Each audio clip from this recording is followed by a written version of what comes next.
Do you have an idea for a book but have no idea how to get it out of your head and onto paper? In this video, we're going to discuss the steps it takes to write the book that you may have been thinking about for far too long.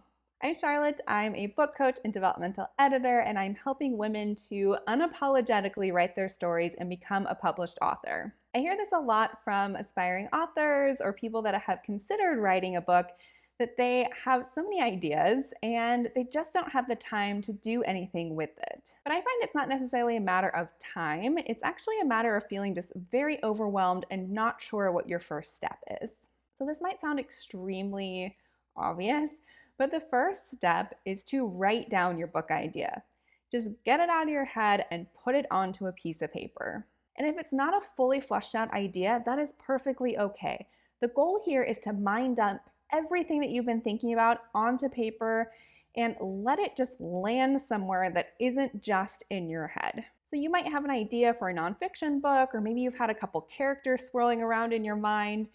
The idea here, again, is to get this out onto paper and just start to explore what is there. So once you've kind of mind dumped everything on a page, you might want to let it set for a day or two, just because it might spark some other ideas or remind you of other things that you had wanted to write about.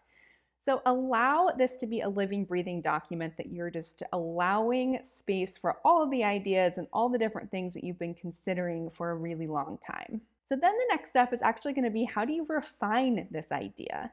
So this is where you want to look for any themes or anything that could be maybe a step-by-step process if you're writing nonfiction, or a methodology that you use if you work with clients or helping people transform their lives. For fiction, you might start to see some themes that you want to write about. I know I write a lot of women's fiction, and I love writing about women who find their voice and then go for what they want.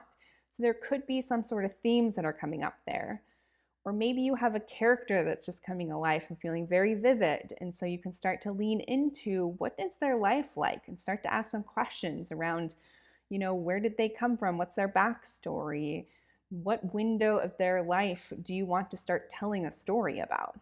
So what can be helpful in the second step of narrowing down your idea for your book is to think about, for fiction, what is the moral of your story? So just like I explained with my women's fiction, kind of what is the moral of the story that you might want to tell? Even if you don't know all the characters yet, that's perfectly okay. Just think about what is sort of that journey you want to take readers on. And another question you might ask yourself is, how do you want readers to feel at the end of closing your book? So when they reach the end, do you want them to feel inspired, maybe just entertained, maybe like they feel seen, heard, and understood, and they see themselves in that main character? So sit with a little bit of what that might look like. And then for the nonfiction side, you can also ask the question of, how do you want readers to feel at the end of reading your book? So they might be really entertained. They might now be inspired to take this next step to change their life. So what will they be inspired to do as a result of reading your nonfiction book?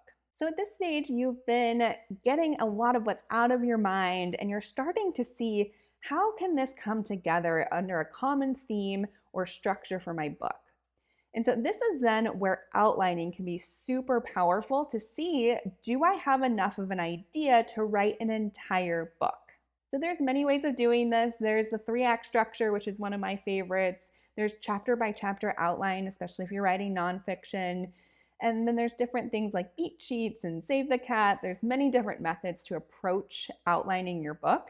But why outlining can be so powerful, especially at this stage, is really to help you see, do I have a path forward? Do I have a roadmap that I can create for myself so that I can write a full-length novel or book on the idea that's been swirling around in my head?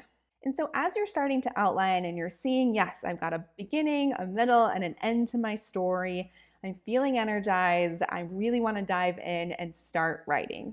So that is really the fourth step in this process, is to start writing. You could set a word count goal for yourself. You can set a writing schedule. You can get my free word count tracker to help keep you on track and motivated. It's really about showing up for yourself, showing up for this idea, and start to see where it's taking you. So in order to write a full-length completed manuscript, you have to know what you're writing toward and why this book needs to exist. So that's why as you are collecting all of your ideas, we are really wanting to look at what is the moral of our story? What do we want readers to feel at the end of the story? Once you have the moral of your story written out, I want you to create a purpose statement behind your book. So this is going to be the purpose for your book existing, the why you are writing this book. This can be so powerful to have a statement next to where you're writing so that when you sit down to write, you can remind yourself of why you are writing this book and why this book needs to exist. So play around with what this might look like. You can write a couple sentences, you can write just one, but you can start it by saying the purpose of this book is, or my why for writing this book is, and this can be such a powerful way to continue to anchor into why this book is being brought forward, why you are the one to write this book, and why it's going to be important for readers.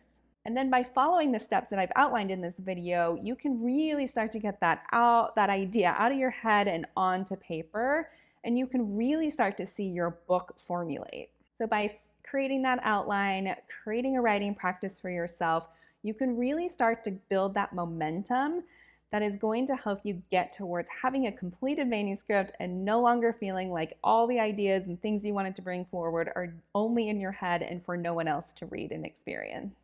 So if you'd like to go deeper on this, please sign up for my Idea to Manuscript course. I designed this course for both fiction and nonfiction writers to not only get this idea out of your head on your paper, but also create a sustainable writing practice and understand what needs to happen when you finally reach the editing phase, and of course, moving towards that published book. So if you're serious about becoming a published author and can't wait to see your book on bookshelves, this course is for you. The link is below this video to learn more. So I can't wait to read your book, and be sure to like this video and subscribe to the channel so we can stay in touch and learn more about your book. Here is to writing the book of your dreams.